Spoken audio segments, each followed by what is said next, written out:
Carl, let's talk more about this. First, let's welcome in Georgia Congressman and member of the House Budget and Energy and Commerce Committees, Buddy Carter. Welcome back to Wake Up America. Congressman, let's start off with the big story of the day, this 3/4 point interest rate spike. I mean, we saw this coming back when the June job report was released. The White House trying to say, look how many more jobs we created, still below what we were at pre-pandemic. But really, the entire economy is interconnected, very complicated, especially once that 9.1% inflation continued running. All fingers pointed to the Feds raising these rates. So is this really that surprising?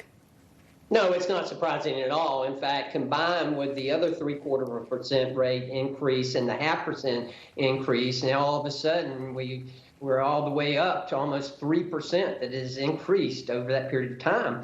And keep in mind the impact that this has on the federal budget, the interest on our debt. The increases have cost us over $50 billion in interest on our debt just by the Federal Reserve increasing the interest rate.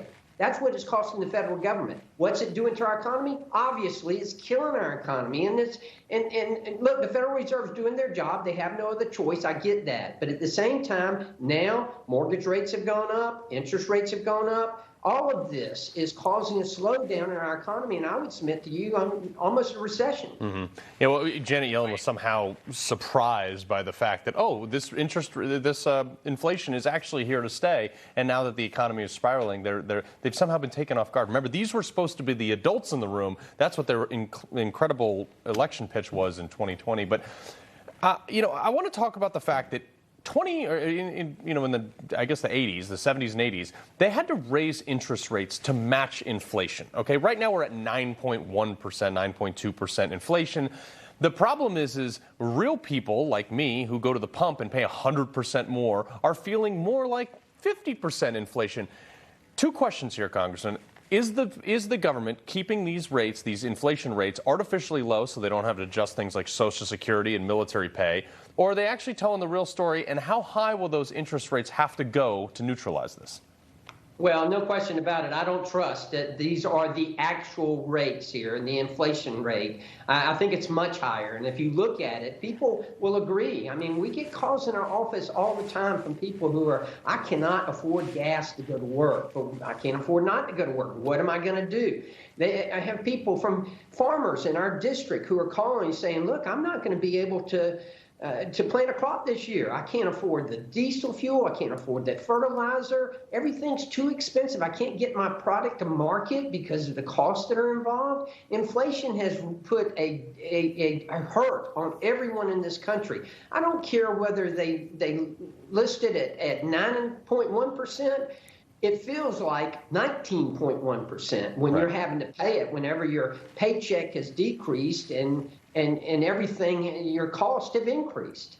Yeah. So the Federal Reserve Chair Jerome Powell spoke yesterday about the state of the economy. He said, quote, I do not think the U.S. is currently in a recession. The recession there are too many areas of the economy that are performing too well. But Congressman, outside of unemployment, which actually the labor market is not many people want to work, right? So we have all these jobs where people aren't wanting to go back to work. So that is also false. What are these other areas of the economy that are allegedly so strong right now? I wish they would let me know what those areas are. I mean, look at what happened with Walmart. Their stock price went down. People aren't buying things now, and they're having to decrease the price of clothing because they're not selling.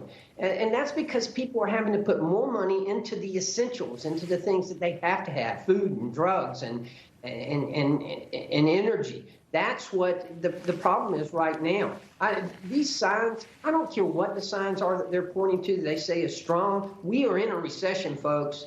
And you can try to change the definition if you want, but we are in a recession, and people know that and they feel that. Yeah, exactly. And Congressman, we just heard, just while you were speaking, got the news that GDP has actually fallen 0.9%, strong signal of a recession. Your reaction, sir?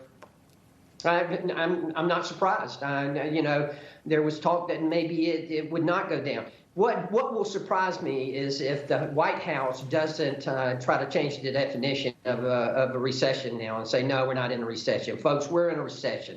We got to face up to it. And what do? We've got to stop spending. This insanity that's going on in the Senate, wanting to raise taxes right now. Listen, this administration, the Democratic majority party, they've already killed your budget. Now they want to kill your job. And that's what they're trying to do with this tax hike that they're considering. We have got to stop this. Stop the spending. Unleash American energy. Stop the regulations. That's what's going to get us out of this mess. Thanks, Congressman Buddy Carter. We'll be breaking down that GDP report